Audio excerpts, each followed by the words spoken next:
I think it's quite clear that the way to force onboarding of a CBDC or this type of digital currency system is going to be some sort of crisis, some sort of event.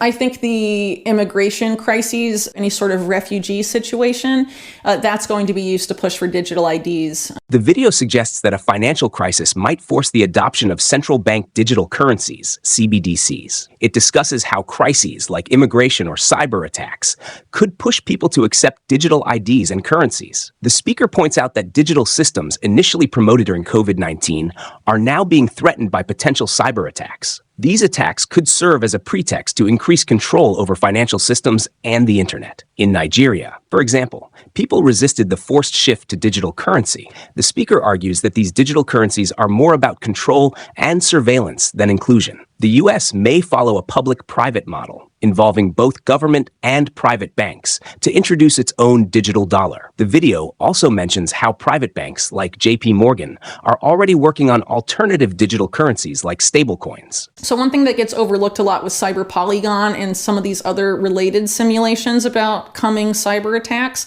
is that they seem to involve the big banks. And some of them even involve central banks. There's a major theme of banking here, which I think has been unfortunately overlooked, and it sort of implies that one of these cyber attacks of the cyber pandemic will be on the financial system to some degree. So, for example, if you look at Cyber Polygon, it was the WEF, but it was done in partnership with Russia's largest bank, Sberbank, and was one of the opening speakers of it was the Russian prime minister and things like that, which is in direct contrast, for example, to the supposed Russian hacker narrative that's been propagated extensively in U.S. mainstream media. The U.S. government had no problem and no criticism participating in Cyber Polygon and no criticism of the WEF for co-hosting their cyber simulation cyber attack simulation with the supposed hackers at large that supposedly interfered in the U.S. elections. So not that long after the COVID, era began and the World Economic Forum started to be looked at, scrutinized more, particularly by independent media. People had noticed the overlap between the World Economic Forum and Event 201, for example, in the COVID crisis. And so during the COVID crisis, people paid a lot of attention when the World Economic Forum launched its Cyber Polygon simulations that were about cyber attacks. And during that same period of time, you had Klaus Schwab, the best known face of the World Economic Forum, saying that after COVID, there would be some sort of what he called a cyber pandemic that would have consequences that would make COVID's impact on society seem relatively insignificant by comparison. I think the whole idea of a cyber attack is sort of contradictory to a lot of the stuff that was pushed for during the COVID era, where we were pushed increasingly out of the physical world into the digital world. And then the digital world is also under attack from cyber attacks and what have you. So I think ultimately the goal is to use cyber attacks as a means of centralizing control of the digital world. I think it's just a very easy excuse for them, a way for them to quickly manufacture consent. Because, all these people, we don't know who they are. They could be criminals. They could be anybody. We have to know who everybody is. And it's going to be sold as a way to provide security to the insecurity created by the migrant crisis. So I think there's been growing awareness for some time that there's a lot of bipartisan consensus about most of the policies of the U.S. government, like endless war, for example. And some people refer to it as the uniparty. But people also forget that too. And so what a lot of people call this the two-party model, people refer to it sometimes as the left-right paradigm. But I think not a lot of people truly understand how that paradigm works. If you think about it as the left hand and right hand of the establishment, you'll have one of those hands create a problem intentionally, and then the opposing hand comes in and offers the solution. But the solution was always what the establishment wanted, but it's sold as a solution to a problem created by the other side. So it creates the illusion that the opposing force solved a problem, but in reality, the problem was manufactured by one hand of the system, and then the solution was offered by the other hand. The man that claims to have created CBDCs is a man from Barbados named Oliver Gale. He created one of the first, arguably the first CBDC project in the Caribbean, and then went on to have a key role in creating the Nigerian CBDC, the e-Naira. So the way the CBDC in Nigeria was set up is that in order to access the CBDC, you have to have a national identification number, which is the Nigerian digital ID project. So you have to have a digital ID in order to be able to access the Nigerian CBDC. And the way they tried to get people to onboard to the CBD system was by essentially cutting off the vast majority of the cash in circulation in Nigeria. And so despite the fact that they created these conditions to coerce people into using the CBDC, the populace resists. And that suggests that the idea of CBDCs being a tool for financial inclusion, the public doesn't seem to believe that, right? In Nigeria, these people that ostensibly suffer from this identity gap, that suffer from financial exclusion, don't want the financial inclusion that they're being offered by the CBDC. They don't see any real benefit. They see it as a tool of the state. And the state in Nigeria and in other African countries where these sort of systems are being rolled out, the governments have abused these systems to go after journalists or other people and violate human rights and all sorts of things. So it's not a tool for increased human rights. It's not a tool for increased inclusion. It's inherently exclusionary, and it's a surveillance tool. So if Nigeria's tactic of, drastically reducing the amount of cash in circulation didn't work, then I think it's quite clear that the way to force onboarding of a CBDC is going to be some sort of crisis, some sort of event where people will be made an offer they can't refuse, essentially. Whatever that crisis is that creates the situation where people will have, very little choice but to onboard to this new digital currency system, it could manifest in a number of ways, but regardless of how it manifests, what the narrative is going to be is that privacy is dangerous, anonymity is dangerous, specifically financial privacy is dangerous.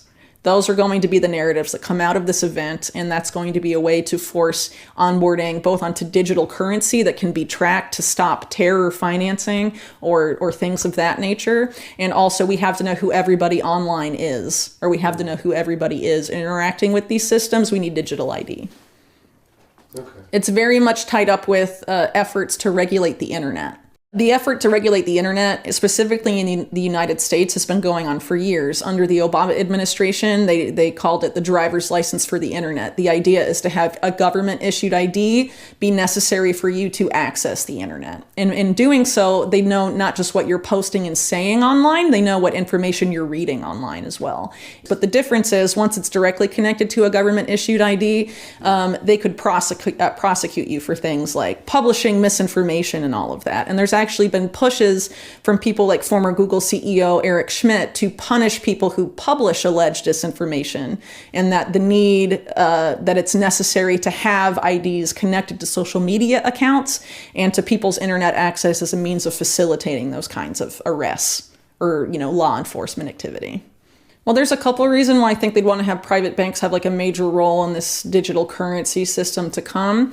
If there's a private sector entity banking you and managing your money, it's much easier for them to bank you than the federal government. So for example, if the Federal Reserve were to do a direct issue CBDC, it would be harder for them to freeze someone's bank account or debank them in any sort of significant way, as opposed to a private company where you have, for example, precedents where JP Morgan Chase, for example, debanked Dr. Mercola and some of his executives and didn't give any reason as to why. They just said, we can no longer provide you with financial services, no questions asked. That would be very hard to do in the case of a direct issued CBDC. This is something similar to the argument that's been made for social media companies censoring. They say, oh, but they're private companies, so they can restrict speech however they want. But we know now that their restrictions on private speech have been a result of public sector pressure, right? So again, people need to keep in mind that this is a public-private partnership. That's the prevailing model in the United States. The digital dollar in the United States is also going to be a public-private model. You'll have the Fed, the central bank, working with the private banks that own the Fed in the United States. And that will be the partnership between them will be the system. It's not going to be all public. It's not going to be all private. It is a partnership. If the Fed were to do a direct issued CBDC, it would take them a few years to design, experiment, and deploy it. If you're using these existing dollar-pegged stablecoins, those are already here. They're already on blockchains.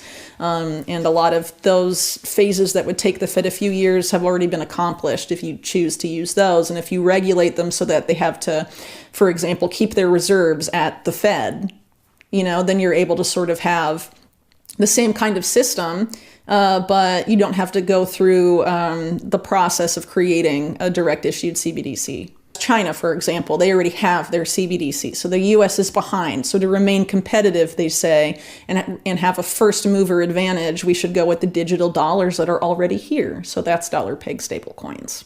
The banks that are involved in this new system, it's very unlikely it's going to be the existing banks we have in the US right now. And that's because just like in 2008 and more recently with the Silicon Valley banking crisis, every time there's a major financial crisis, there seems to be a major bank consolidation wave. And you have Janet Yellen, the Treasury Secretary, saying during the Silicon Valley bank crisis, in front of Congress, that they are essentially only going to rescue systemically important banks, which is a designator that Yellen can just, she essentially decides who's a bank worth saving and who's not. And this is sort of the perpetuation of the too big to fail model that we heard about in 2008. So one indication the system is being rolled out in this way is looking at the people developing the infrastructure and what type of digital currencies they're supporting. So one of the biggest developers right now of CBDCs is this company called R3 that's backed by some of the biggest Wall Street banks in the world. And they were named by Central Banking Magazine as the CBDC Partner of the Year last year. And then they're developing a litany of CBDCs for countries all around the world. But that's just one part of what they do. They have this thing they call a digital currency accelerator. And the three types of digital currencies R3 develops are CBDCs, stable coins, and tokenized deposits or deposit tokens. And some banks in the US have already rolled out deposit tokens. Citigroup, JP Morgan. JP Morgan actually had a research paper out last year about how CBDCs are inferior to deposit tokens and how deposit tokens are better. So Oliver Gale, who defines himself as the founder of CBDCs, has more recently co-founded a company called Fluent Finance. What Fluent Finance is they attempt to create a trustworthy dollar-pegged stablecoin that they call US Plus. And it's sort of framed as an answer to dollar-pegged stablecoins like Tether that have been controversial for having opaque reserves. So the whole thing about US Plus is having trackable reserves in real time and all of this. And so it's an attempt to create a very extremely trustworthy and backed by a consortium of banks, a bank-led US dollar-pegged stablecoin. So if the inventor of CBDCs is moving into stablecoins, he probably knows that there's something there. Thanks for tuning in to A Complete Financial Lockdown is Coming. Will you be ready? As we've seen, the push for a digital currency and the increasing control over financial systems is deeply tied to global crises and a move toward greater surveillance. Whether it's cyber attacks, financial crises, or new regulatory frameworks, it's clear that these shifts aim to reshape the way we interact with money, and our personal freedoms may be at stake. Stay informed, prepare wisely, and remember, it's not just about the currency. It's about control. Will you be ready? Don't forget to like, subscribe, and hit the notification bell for more deep dives into the financial shifts shaping our world.